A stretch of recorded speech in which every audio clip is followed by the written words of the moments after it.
Cuando se calma el bullicio de la ciudad y se van apagando las luces de la casa, se enciende la luz del entendimiento. Desde este momento comienza Puerto de Libros, Librería Radiofónica, programa que contiene todos sus elementos tipo A. Puede ser escuchado por niños, niñas y adolescentes sin la supervisión de padres, madres o representantes. Comienza Puerto de Libros, Librería Radiofónica. Este programa llega a ustedes con el apoyo de Puerto de Libros, Librería de Autor. Consulta todas nuestras ofertas en nuestras redes sociales @Puerto de Libros.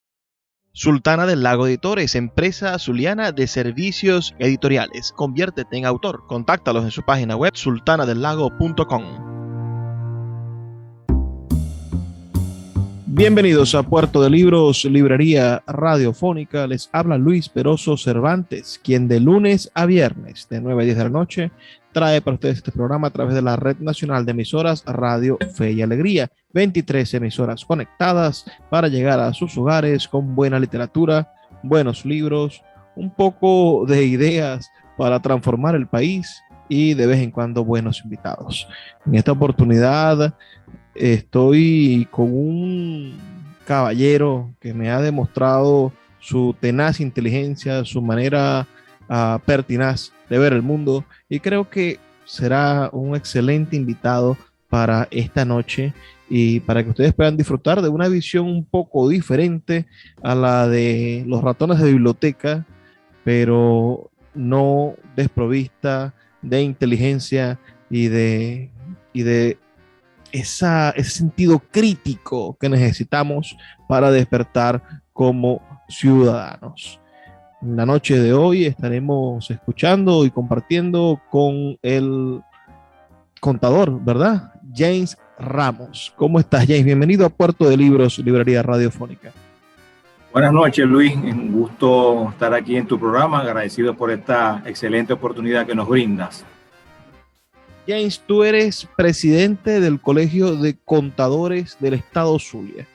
Cuéntanos un poco qué hace un presidente de un colegio de contadores. Sí, desde hace aproximadamente 4 años vengo ejerciendo, luego de un proceso de elecciones, donde salí favorecido con el voto de la mayoría de los contadores del Estado Zulia.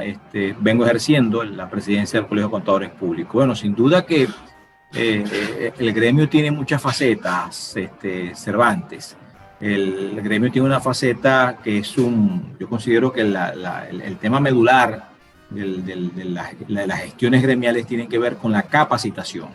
Sin duda que en una economía tan distorsionada como la venezolana, donde existe tantas aristas, cuando hablo de aristas quiero decir que es una economía que tiene temas inflacionarios, tiene temas de monedas funcionales, es decir, una economía donde funciona el bolívar, funciona el peso, funciona el dólar, funciona algo que llaman petro.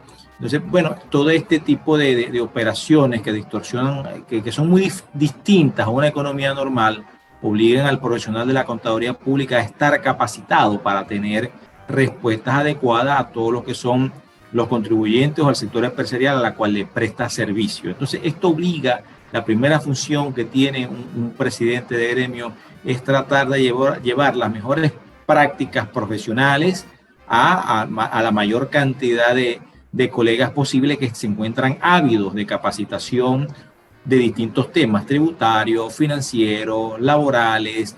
Recordemos también, Cervantes, que el perfil del contador público ha cambiado en los últimos años.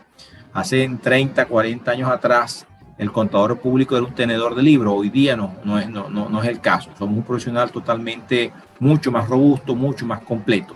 Pero siguiendo para responder tu pregunta, bueno, además de la capacitación, tenemos actividades que tienen que ver con el tema de la seguridad social.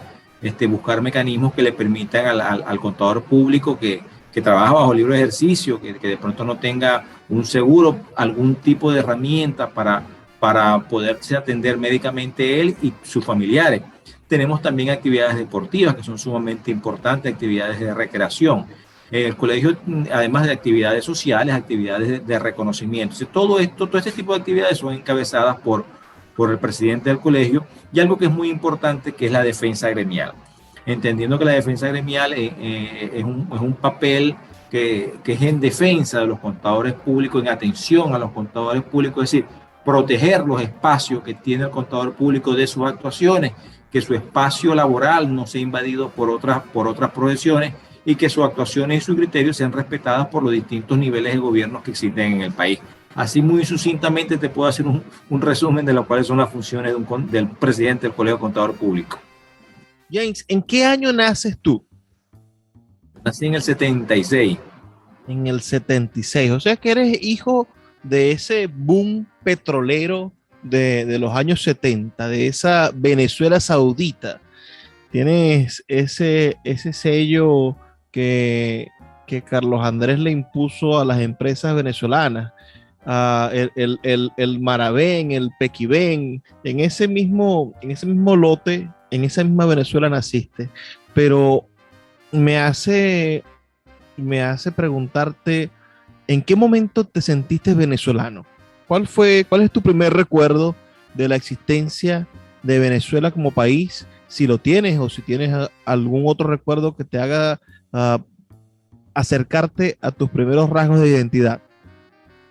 Mira, tú sabes que lo que asumimos posiciones gremiales, sin duda llevamos un gen que es el deseo de solucionar, el deseo de servir, la vocación de servicio. Y esa vocación de servicio pasa sin duda por un principio que yo creo que es elemental, que es el bien común.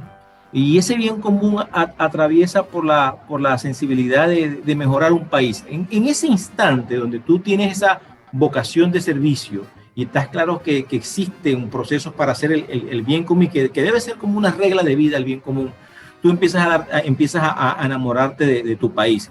En el momento en el que tú ves algún tipo de injusticia, algún tipo de desigualdad, allí tú comienzas a enamorarte de tu país porque comienzas a generar pensamientos de liberación, de igualdad. Entonces, ahí uno se va enamorando de su país y comienza a ver escenarios sumamente distintos. Uno comienza a dejar de ser parte del problema y comienza a ser parte de las soluciones de los problemas. Entonces, pero eso es algo que es un despertar, Cervantes, es algo que es un poquito difícil de definir, pero es un despertar desde muy chico, desde muy joven, de sobresalir, de ayudar, de brindarte, de dar, y desde allí tú te empiezas a tomar parte de amor al país. Y existen fases en tu vida que yo creo que son importantes, que ratifican un poco ese proceso. Te coloco un ejemplo. Cuando tú sales por primera vez del país y tú te das cuenta que existen otras formas de vida, otras culturas, o cuando tú vas a un país y te das cuenta que están asfaltando una carretera a las 12 de la noche para que tú en el día puedas pasar por la carretera y no causarles trauma. Cuando tú vas a otro país te das cuenta que el correo llega a tu puerta y te coloca un celular o un televisor en el frente de tu casa y no desaparece, y puedes pasar 3 días y el televisor sigue allí en el frente de tu casa y tu casa ni siquiera tiene cerca. Tú dices, yo tengo que hacer muchas cosas por mi país. Entonces, ese ser venezolano nace de un poco de ese sentido de mejorar las condiciones de vida, no solamente de uno, sino de un colectivo que las requiere. Una tercera forma de sentirse parte de Venezuela es cuando tú escuchas a sus líderes, tú cuando haces empatías con los líderes, cuando tú empiezas a escuchar esos discursos nacionalistas y no nacionalistas, tú empiezas a entender que tienes que formar parte de esa, no sé si llamarla ideología o filosofía, de amar a tu patria. Entonces tú comienzas a irte formando, de ahí que empieza todo el fogueo, que es la escuela escolástica, todo ese proceso de formación, que sin duda de una u otra forma también te va influyendo. Algunos que otros docentes que en la carrera te impulsan de una u otra manera a generar ese gen de amor a la patria. Eso yo creo que son muchos factores, no hay un hecho específico, pero sí creo que son muchos factores que se van presentando en el vivir y van reformando. Es como el catolicismo. Tú primero te bautizas, después te haces la comunión, luego te confirmas. Bueno, yo creo que así es el proceso de sentirse venezolano. Mira, esta generación nacida en los 70 me parece muy curiosa, porque yo siempre voy echándole la culpa a los que nacieron en los 60 y a finales de los 50 de cierta modorra patriótica, de haber estado imbuidos en las nubes de la prosperidad en los años 80 y ni siquiera haber percatado que había sucedido un viernes negro o que la economía se estaba yendo al garete, sino hasta que de verdad la necesidad tocó su puerta. Pero tú tenías 17 años cuando se da el golpe de Estado. ¿Qué imagen tiene James Ramos, joven venezolano, con un país que se viene desmoronando desde casi sus 15 años con el Caracazo y la crisis política de Carlos Andrés Pérez y después ese golpe de Estado? ¿Cuáles fueron tus imágenes, tus recuerdos o ahora viéndolo en perspectiva, qué pensabas en ese 4 de febrero del 92? ¿Cómo amaneciste con esas cosas? Mira, Cervantes, recuerdo a mi abuela y a mi mamá un poco preocupada, no salgamos a la calle, que hay un golpe de Estado, un susto. Tal vez mi mamá no vivió los temas de la dictadura, pero recuerdo a mi abuela que decía un golpe, que ella justificaba un poco ese proceso de golpe, porque el golpe era como que, bueno, ahora sí van a saber lo que es bueno, ahora sí va a existir un orden.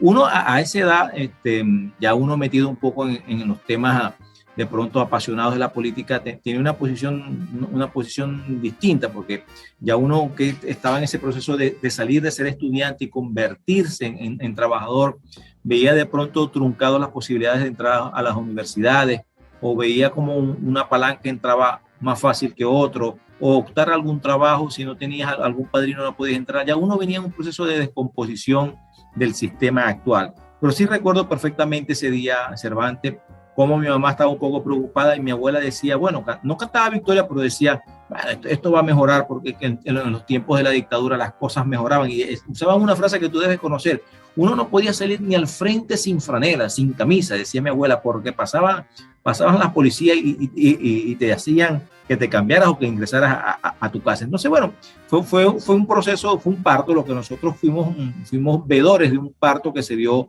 en el país, motivo de una explosión de la desatención que hubo a un pueblo, a unos ciudadanos que estaban haciendo unos reclamos y que no se atendieron a tiempo, Cervantes.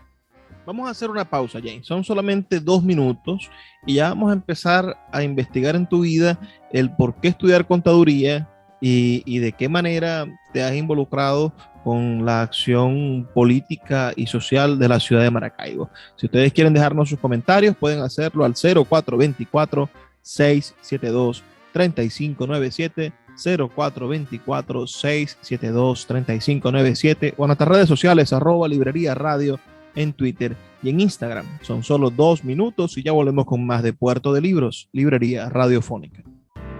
Escuchas Puerto de Libros con el poeta Luis Peroso Cervantes. Síguenos en Twitter e Instagram como @librería radio.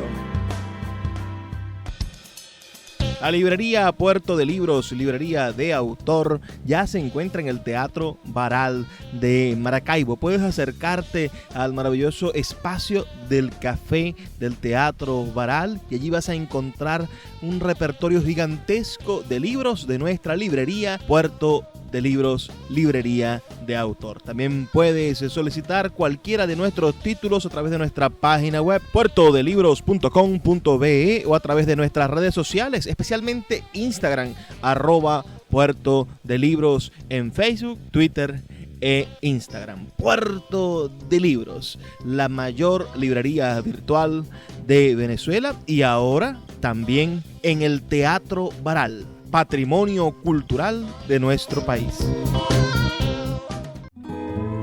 El poeta Luis Peroso Cervantes le acompaña en Puerto de Libros, librería radiofónica, por Radio Fe y Alegría, con todas las voces.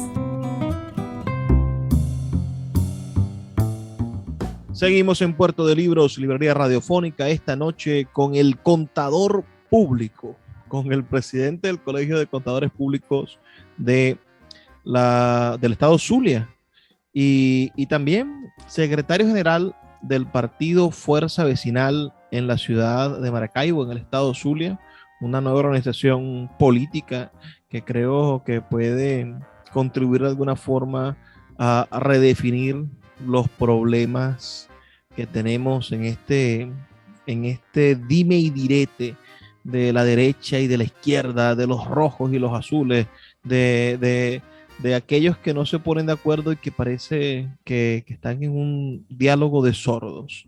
Pero ese diálogo de sordos, yo le decía hace unos días a Juan Carlos Fernández en este mismo espacio, le decía, yo siento, estudiando la crisis política venezolana en los años 90, yo siento que el nivel de estancamiento, de falta de configuración, de escucha de las necesidades del pueblo y de la gente, el nivel de desaprensión por los liderazgos y de decepción del sistema democrático que se vivió en los años 90, en los últimos 2 años del gobierno de Rafael Caldera, y bueno, y la propia elección de Caldera, que fue una manera de desarticular la política bipartidista y crear el caos perfecto, la tormenta perfecta.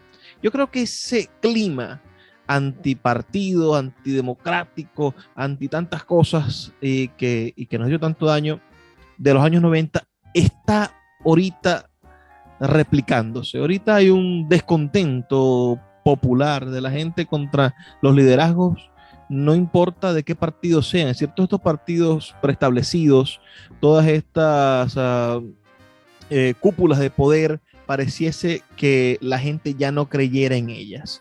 ¿Tú también crees que estamos como en el caldo de cultivo de algo parecido a lo que pasó en diciembre del 98, de que la gente vote o consiga expresar o esté esperando el nacimiento de un nuevo caudillo? ¿Qué crees tú que está pasando? ¿Sí estamos en coincidencia? ¿20 años después se repiten los tiempos? Fíjate, Cervantes, yo no tengo la misma apreciación o no la veo de forma tan radical como tú lo observas. Para que exista ese escenario tiene que haber un intérprete, y ahorita no existe un intérprete en Venezuela. Existe un gobierno que a pesar de las grandes dificultades ha inventado el concepto de inversión social, que sencillamente son programas o misiones que lo que hacen es ponen al venezolano en un estado de dependencia del gobierno y protegiéndose. El gobierno lo que logra es protegerse él, no proteger al pueblo, sino protegerse él de una embestida, de un alzamiento, de una manifestación. Pero no existe un intérprete de lo que quiere Venezuela. En distinto a aquellos años que tú hablabas, el 4 de febrero, el expresidente Rafael Caldera, 2 veces presidente Rafael Caldera, entendió el mensaje, hizo conexión con el ciudadano y le decía en su discurso al Congreso algo así que cómo le piden al pueblo que aplauda la democracia, palabras algo así parecidas, que se inmole ante la democracia cuando la democracia no es capaz de darle de comer al pueblo. Entonces, el Caldera pudo interpretar, y desde ese momento Caldera se convierte en el número 1 de las encuestas para la presidencia. Pero entonces en estos momentos no tenemos ese interlocutor. Primero, esto es un proceso un poco difícil, porque es como cuando tú vas a una competencia y tú vas a un equipo. En un equipo tú tienes gente que corre muy duro, o por lo que hemos otro ejemplo, un equipo de béisbol, tú tienes gente de fuerza, que es el cuarto bate, gente que choca la pelota, que es el primer bate, gente que corre mucho. Entonces, el equipo tiene que entender en qué momento le toca el turno a cada uno. Y mucha gente, o muchos políticos de aquel entonces, se dieron cuenta que Caldera fue el intérprete natural de lo que fue el golpe al Estado, diciendo, no es algo contra Pérez, es algo en contra de las medidas de Pérez, del sistema que estaba prácticamente en su etapa final agonizando, un tema de corrupción enorme que se debe recordar, un tema de valores, de lo que debe ser el valor que debe tener, los valores que debe tener la familia presidencial, el ejemplo que se debe dar. También estaba estaba fallando. Entonces, bueno, sencillamente salió este presidente Caldera y pudo interpretar en ese mensaje y hizo una conexión. En los actuales momentos no hay líderes que tengan esa conexión a nivel nacional. Pueden haber líderes locales en las regiones, en los municipios. Por colocarnos un ejemplo, tú acabas de mencionar a Juan Carlos. Juan Carlos es un líder que ha interpretado el sentir del maravino. Pero en Venezuela tú te das cuenta que no existe esa posibilidad, sino por el contrario, lo que existe es una lucha de liderazgo, de lo que se quiera hacer. Y sobre todo, el tema de que no existe una profundidad entre los dirigentes políticos de la actualidad. Yo creo que eso es uno de los grandes problemas que tiene nuestra posición. Cuando tú te das cuenta que el discurso de los líderes nacionales simplemente se basa en sacar al presidente actual y no existe un programa, no existe una filosofía, no existe un discurso económico, una que generen una alternativa.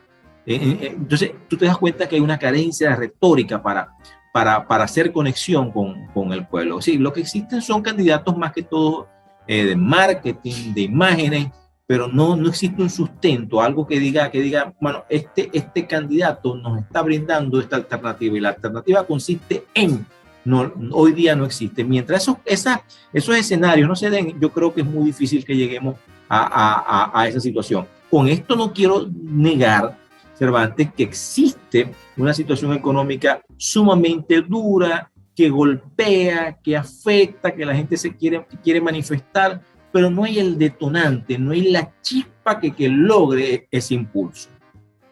Mira, cuando hablaba sobre el problema de los liderazgos, me recordaba un atributo que le aplicaban a Juan Guaidó, ¿no? Cuando estaba este diputado siendo nominado a ser presidente de la Asamblea Nacional, una de las cosas que decían como si fuese algo trascendente es que es joven. Es decir, el mayor atributo que tiene, su mayor condición o contribución a la causa es que es joven.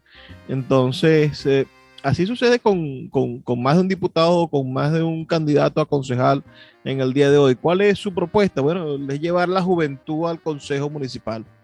Bueno, pero la juventud es algo que poco significa en el contexto político. Pensemos que este es un año electoral y que nos estamos enfrentando a un dilema que a mí me parece absurdo. La oposición esa que tú nombras, que solamente tiene como objetivo oponerse, ha decidido crear o replicar la estrategia de la manito, ¿no? De la mesa de la unidad democrática, que hace tiempo que no existe, y ha impuesto a tabla rasa que solamente se puede ser opositor al gobierno si perteneces a ese grupo del G4. ¿Cómo interpretas? Yo particularmente soy de los que piensa que el problema está en ambos lados, ¿no? Que tanto la voz oficial como la voz de la oposición, ambas representan un establishment de poder, representan el status quo y se necesitan mutuamente, y que el resto de la gente estamos en el medio silenciados. Pero tú, ¿cómo lo interpretas? ¿Cómo ves estas jugadas en las cuales no hay una unidad opositora, hay 13,000 candidatos inscritos y la mayoría son de la oposición, no hay mecanismos democráticos para encontrarse y para darle voz a la gente? Tú, hoy como líder político que eres en Fuerza Vecinal y en la parte gremial, ¿cómo ves el termómetro de la actualidad política frente a las elecciones del 2021? Sumamente grave, Luis Peroso. Porque no existe, no hay claridad en lo que se quiere. Entonces, simplemente somos oposición por ser oposición. Entonces, mientras no exista la claridad, mientras tú no entiendas que si tú tienes las bases llenas y necesitas un honrón y tienes que colocar un cuarto bate, estamos sumamente mal en el tema de la política. Si tú no estás claro que en la política tú tienes que avanzar, detenerte, retroceder, ir de un lado, ir hacia el otro lado. Si tú no comprendes la estrategia, si tú no comprendes que el ajedrez es un juego de estrategia, no vamos a poder avanzar en el tema de lo que han llamado esta famosa, esta unidad secuestrada, como se está visualizando. Si la unidad simplemente es un proceso de reparto, donde no existen, tú usaste un término que me gustó mucho, una reunión de sordos, algo así comentaste ahorita. Entonces, si ese es el esquema, no puede haber avance. Si seguimos trabajando bajo las mismas modalidades, no vamos a tener ningún cambio en los resultados. Sin duda que nos podríamos encontrar en el mes de noviembre con unos resultados totalmente adversos para la oposición, pero motivados o generados por la misma oposición, porque hay un pueblo que quiere participar, hay un pueblo que quiere un cambio, pero no encuentra dentro de la oposición alguien que los ordene, que los reagrupe, y los pequeños líderes que forman parte de un liderazgo global no han tenido la capacidad de entenderse entre ellos y tampoco dar espacio a líneas emergentes. Entonces, sin duda que esto está generando, Cervantes, que en un muy corto tiempo va a haber un tercer factor dentro de la política venezolana. Esto va a explotar es por un tercer factor, una tercera fuerza, porque cuando el de arriba no puede y el de arriba no sabe y el de abajo no puede, nace una tercera fuerza que es la que va a capitalizar este cambio. No sabemos si en el actual momento ya están haciendo esta fuerza, pero ya se está gestando un cambio. Se nota en el ambiente político que se está gestando un cambio que va más allá de la MUC y va más allá del chavismo. Vamos a hacer una pausa, son 2 minutos. Recuerden que pueden enviarnos sus comentarios al 0424-672-3597 con nuestras redes sociales @Librería Radio en Twitter y en Instagram. Escuchas Puerto de Libros con el poeta Luis Peroso Cervantes. Síguenos en Twitter e Instagram como @Librería Radio. Sultana del Lago Editores es una empresa zuliana de servicios editoriales. Nuestro catálogo tiene más de 100 títulos de autores nacionales e internacionales. Además, somos la única editorial que presta servicios de impresión bajo demanda en Maracaibo. No necesitas invertir en grandes tirajes. Tus lectores pedirán tu libro, nosotros lo imprimiremos y tú obtendrás regalías. Por ello, también editamos internacionalmente en Amazon y Google Play Books. Conoce más en nuestra nueva página web www.sultanadelago.com o siguiéndonos en Instagram como @sultanadelago. El poeta Luis Peroso Cervantes le acompaña en Puerto de Libros, Librería Radiofónica, por Radio Fe y Alegría, con todas las voces. Seguimos en Puerto de Libros, Librería Radiofónica, en este tercer segmento con nuestro invitado de la noche de hoy, James Ramos, presidente del Colegio de Contadores del Estado Zulia, secretario general del partido Fuerza Vecinal en el Estado Zulia y candidato a concejal de Maracaibo en la lista de esta alianza que se ha venido a llamar la Alianza de los Independientes en Maracaibo, que está representada por el Partido de Unión y Progreso, Alianza del Lápiz, Fuerza Vecinal, Centrados en la Gente, Movimiento Republicano y el Partido Ecológico. 6 partidos que le han dicho a la mesa de la Unidad Democrática que están cansados de sus imposiciones y de su forma un poco, bueno, no solo un poco, yo creo que de la manera en la que ellos quieren decidir quién es opositor y quién no. Del reparto, porque lo que hacen es un proceso de reparto, Cervantes. Y bueno, también cansados de quienes gobiernan, oponiéndose firmemente a quienes gobiernan el Estado Zulia, porque y todo el país, en el justo derecho de oponernos, que tenemos los ciudadanos, los pensantes, aquellos que tenemos criterios. Recordemos lo que siempre decimos aquí en Puerto de Libros, necesitamos tener esas semillitas del futuro que son el criterio para que usted mismo pueda tomar sus decisiones.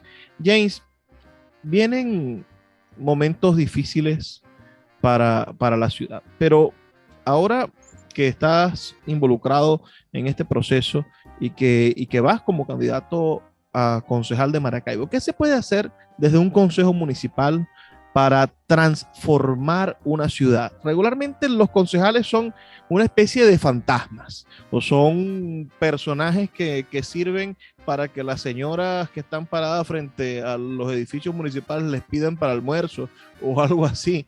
Pero regularmente el ciudadano venezolano no sabe para qué tiene concejales. ¿De qué puede servir hoy, en el 2021, en el medio de esta crisis moral, política y económica, que elijamos a un concejal independiente? Permíteme diferir en dos cositas, Cervantes. Primero, no es que somos de oposición o poder, no somos una alternativa. Nosotros no nos oponemos, sencillamente creemos, estamos convencidos que las cosas se pueden hacer de otra manera. A mí el término oposición de verdad que no me agrada mucho. Somos unos políticos de alternativa, tenemos ideas totalmente distintas y creemos que las cosas se pueden hacer mejor de lo que se vienen haciendo.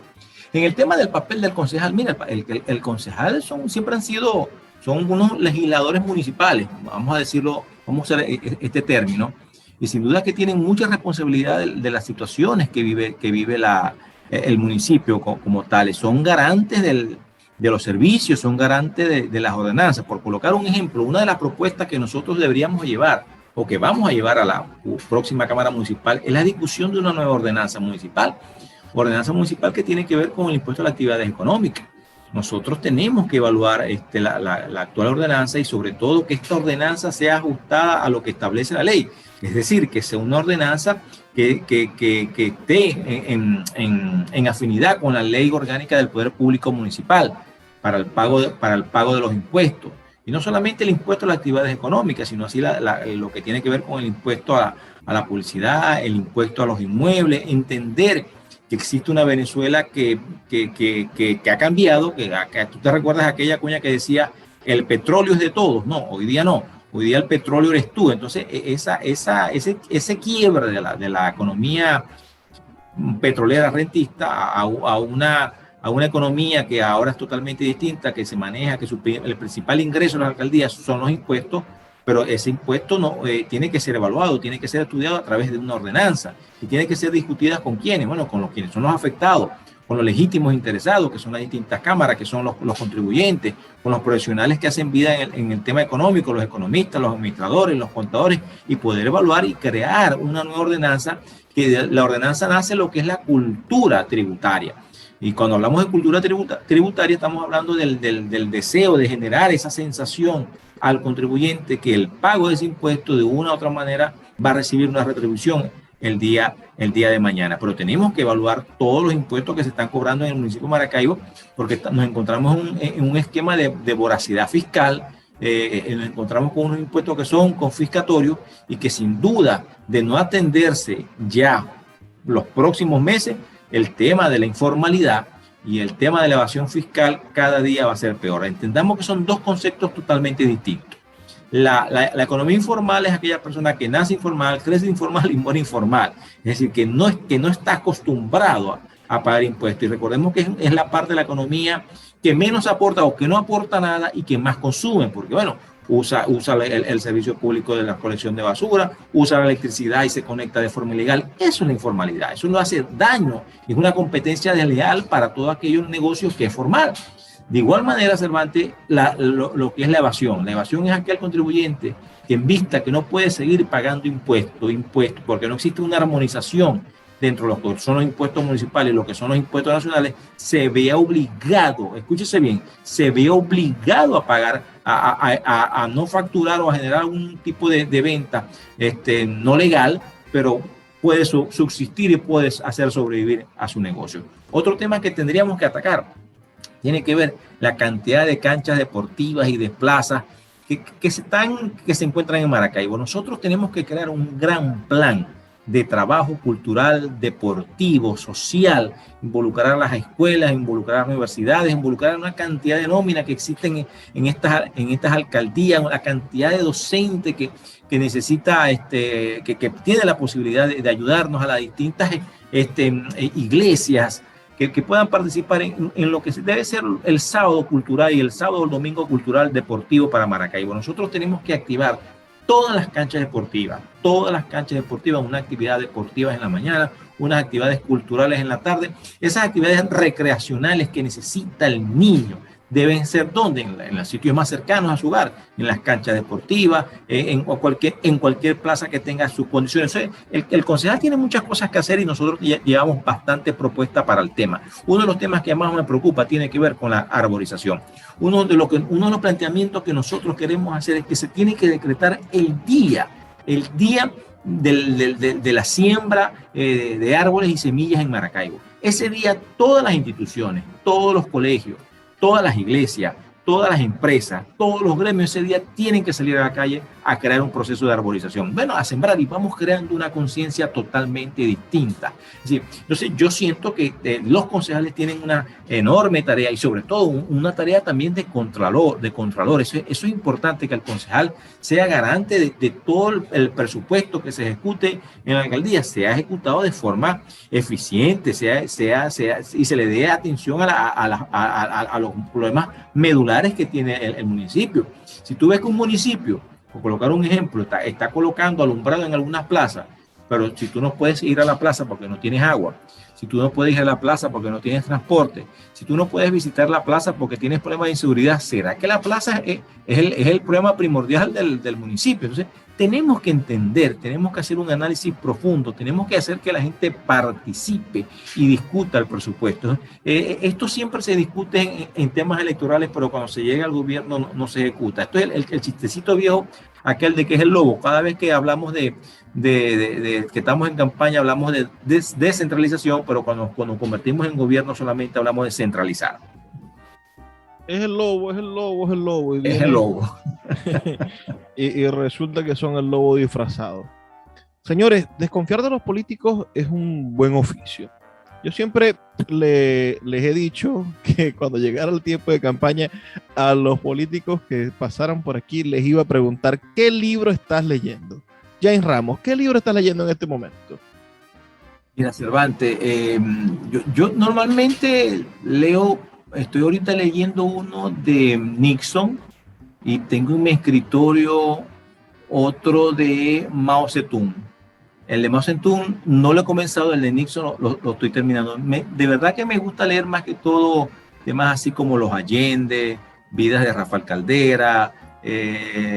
Son los libros que me causan más, me gustan, son los que más me llaman la atención. Libros de autoayuda siempre son necesarios.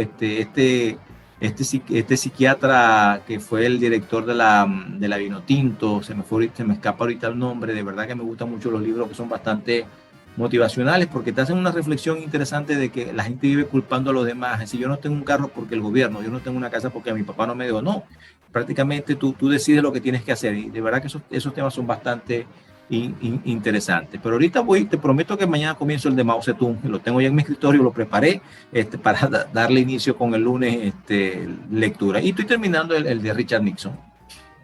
Wow, pero qué pase, qué manera, qué secreto mensaje habrá allí entre el Richard Nixon, el presidente norteamericano electo con mayor popularidad, y también el primero en renunciar a su cargo por una investigación de actos de abuso de poder, ¿no? Aquella cosa del plan McNamara, de las escuchas telefónicas, y del otro lado a un totalitario como Mao Zedong. Nosotros le hemos dedicado algunos programas a Mao Zedong, que además escribía poesía. Habría que ver qué resultado sale en nuestro amigo James Ramos, presidente del Consejo de Contadores, del Colegio de Contadores del Estado Zulia. Me voy a robar este último minuto para comentar el hecho de que hay que escuchar a las terceras voces. Hay que darnos la oportunidad de preguntarnos en nuestros circuitos, en nuestras ciudades, en nuestros pueblos. Yo sé que en todo el país suceden cosas como esta. Pregúntese usted, cuando vea al candidato del oficialismo, dice, este es el del PSV, este es el candidato que está con el oficialismo nacional, y busque al candidato de la Mesa de la Unidad Democrática y vea, le diga, bueno, este fue el que estableció el G4. Ahora pregúntese, lo invito a preguntarse, ¿qué otro candidato está en mi ciudad, en mi sector, en mi plaza, a mi alrededor, que ofrece una propuesta diferente a estas dos que tienen más de 20 años debatiendo en un sinfín, en una interminable enemistad? ¿Quién puede ser la idea disruptiva, la idea que marca la diferencia? Vamos a hacer una pequeña pausa, son solamente 2 minutos y ya volvemos con más de Puerto de Libros, Librería Radiofónica. Escuchas Puerto de Libros con el poeta Luis Peroso Cervantes. Síguenos en Twitter e Instagram como @Librería Radio. El poeta Luis Peroso Cervantes le acompaña en Puerto de Libros, Librería Radiofónica, por Radio Fe y Alegría, con todas las voces.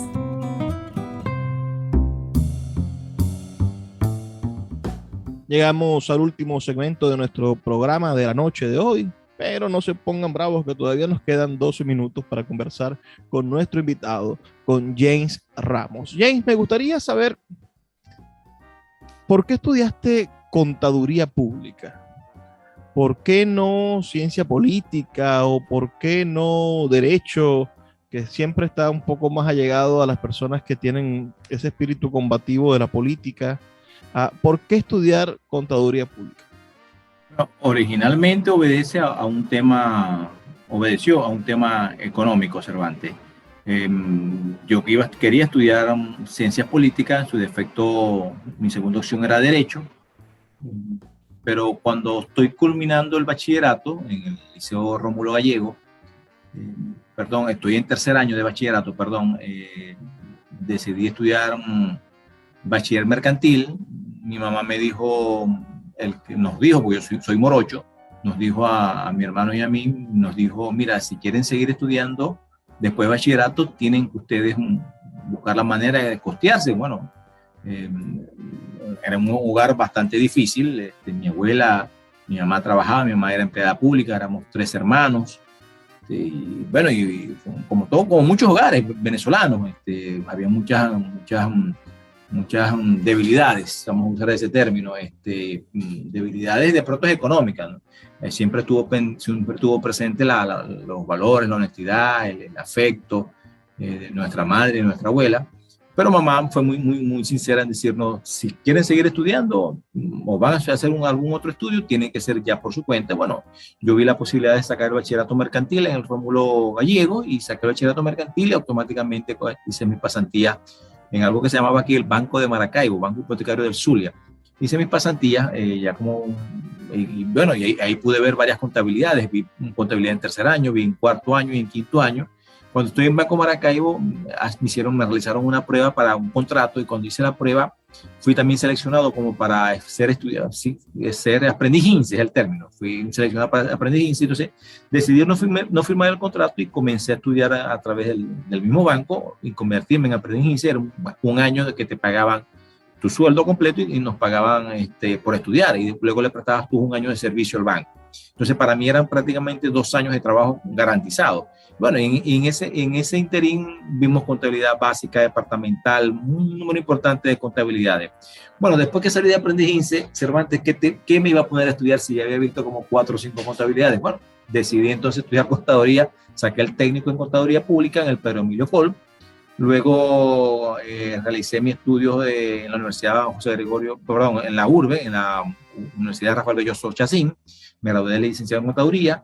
Luego en la Universidad Rafael Urdaneta hice mi especialización en gerencia tributaria y en la Universidad de Zulia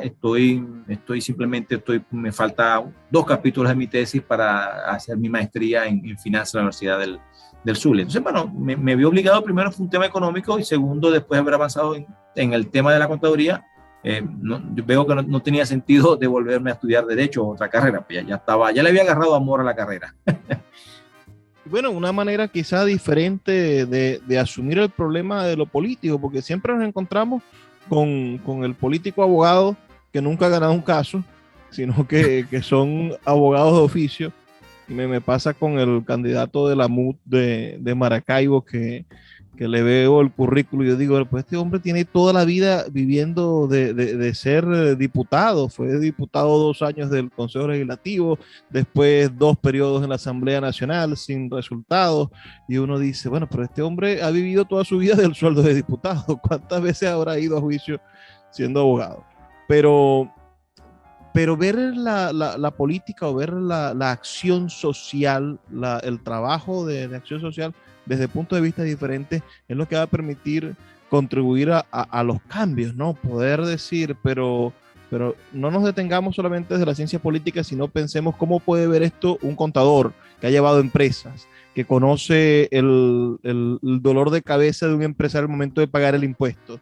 Cómo pensar en una estructura tributaria que sea favorable o que pueda facilitar al que va a pagar el impuesto a pagarlo, que no sea un montón de papeles que tienes que entregar donde vas a gastar más en los papeles que lo que vas a pagar, ¿no? Ese tipo de cosas nos permiten revisar las necesidades de incluir diversidad de profesiones en las relaciones políticas de nuestro país, en la manera en la que nosotros elegimos a nuestros liderazgos. Háblame de tu tesis. ¿Sobre qué trata esa tesis de finanzas? Mira, nosotros, pero permíteme hacer un pequeño comentario que dejaste algo ahí que me gustó bastante, Cervantes.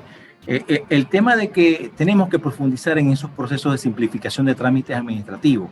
Mira, el país tiene un número importante de leyes, Cervantes, de leyes que no tienen, que son letra muerta, como dicen ustedes los escritores, que tenemos que avanzar en ese tema. El proceso de simplificación, los procesos de trámites, los procesos de inscripción, que las ordenanzas tengan más artículos de sanciones que de incentivos, son cosas que no tienen sentido, Cervantes. Entonces, todo esto son temas que son sumamente interesantes y que debemos de darle profundidad en la nueva gestión del burgomaestre, que a partir del 21 de noviembre se inicia. Son temas que tenemos que profundizar.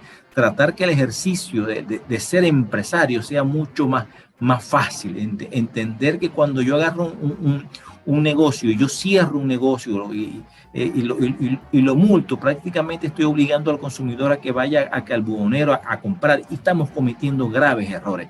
Yo estoy de acuerdo con las sanciones, pero con las sanciones que sean financieras, no con sanciones de cierre, y tendríamos que evaluar cuáles son las sanciones que ameritarían un cierre, si viene el caso. Pero los procesos de tramitación que tú acabas de decir, hermano, tienen que ser rápidos. ¿Sí? Los procesos de beneficios fiscales no pueden ser un proceso de trámite, de solvencia, de soporte. No, tienen que proceder de forma automática, directamente a través de la ley. Y nosotros, como gobierno, tener que hacer unos procesos de verificación. Discúlpame, Cervantes, pero tenía que completar ese mensaje tan sano que acabas de hacer en tu intervención.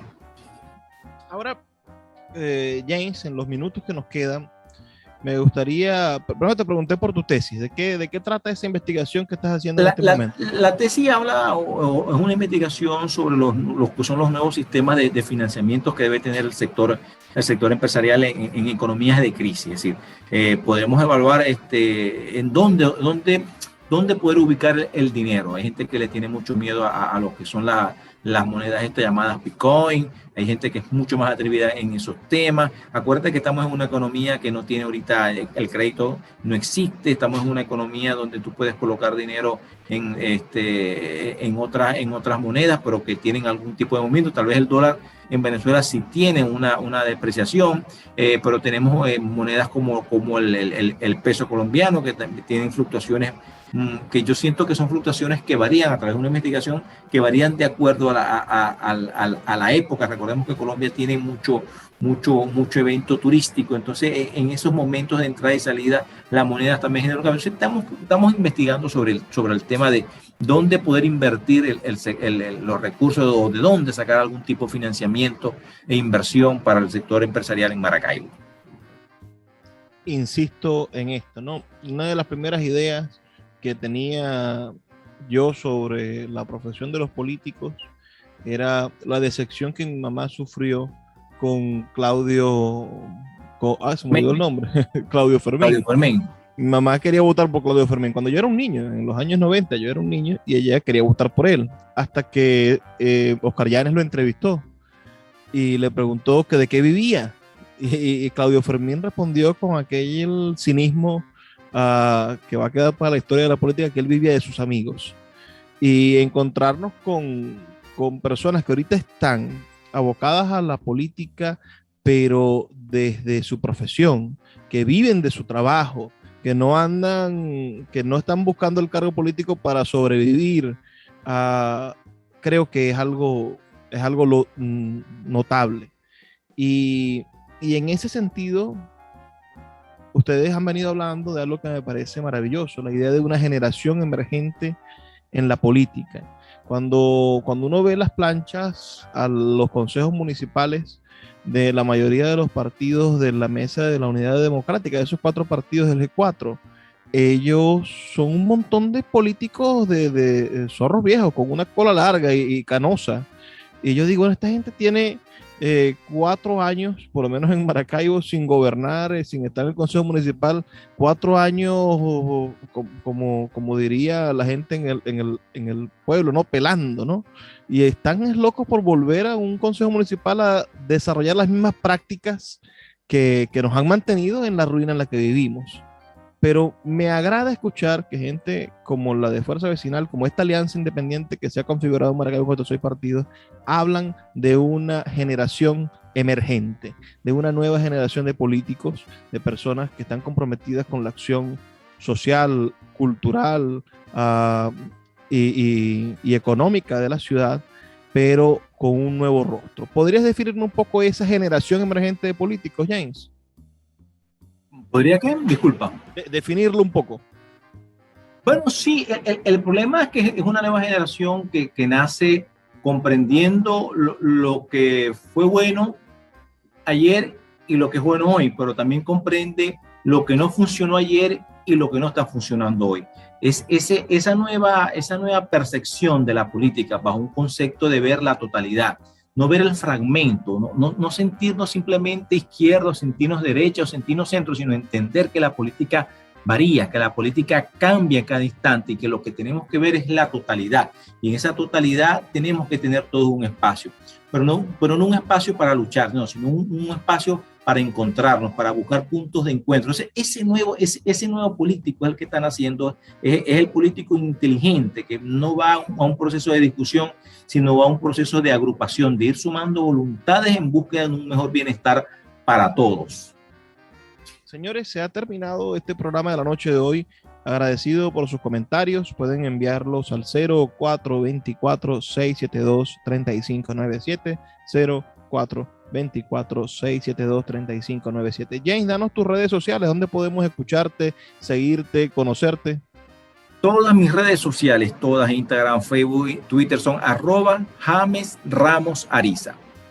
Bueno, James Ramos Ariza. Ya escucharon a nuestro amigo James Ramos, secretario general, de Fuerza Vecinal en el estado Zulia, presidente del Colegio de Contadores del estado Zulia y candidato a concejal por la ciudad de Maracaibo en el voto lista de esta alianza de 6 partidos independientes, de esta generación emergente de políticos. Y la próxima vez que usted vea a un candidato, pregúntele, señor, ¿cuál libro está leyendo? Porque de esa manera sabremos si vale la pena seguir escuchándolo. Y aunque hoy fue dedicado un poco al mundo de la política venezolana, yo les recuerdo que, por favor, sean felices, lean poesía.